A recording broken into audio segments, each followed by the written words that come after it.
हज़रत नूह अलैहिस्सलाम जी ॿेड़ी।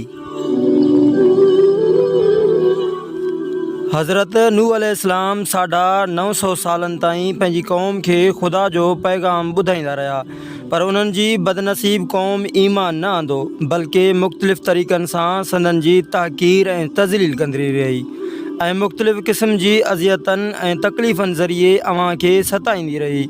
एसी ताईं जो कई भेरा उन्हनि ज़ालिमनि एतिरी सख़्ती कई जो अव्हां खे मुर्दो सम्झी कपिड़े में वेढ़े घर में छॾे ईंदा हुआ, पर अव्हां घरां निकिरी दीन जी तबलीग कंदा रहिया। अहिड़ी तरह कई भेरा संदन गलो दॿाईंदा हुआ एसी ताईं जो साह मुंझणु लॻंदो हो ऐं अव्हां बेहोश थी वेंदा हुआ, पर उन्हनि ईज़ाउनि ऐं मुसीबतनि ते बि अव्हां उहा ई दुआ फ़रमाईंदा हुआ, ए मुंहिंजा परवरदिगार, तूं मुंहिंजी क़ौम खे बख़्शे छॾ ऐं हिदायत अता फ़रमा, छाकाणि त ही मूंखे नथा सुञाणनि।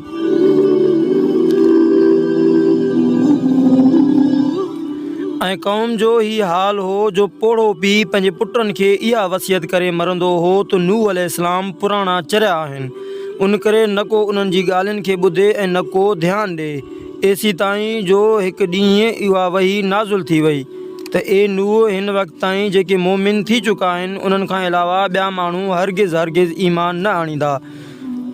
उन खां पोइ पाण पंहिंजी क़ौम खां नाउमीद थी विया ऐं पंहिंजी क़ौम जे लाइ हलाकत जी दुआ कई ऐं अल्लाह ताला अव्हां खे हुकुम ॾिनो त अव्हां हिकु ॿेड़ी ठाहियो।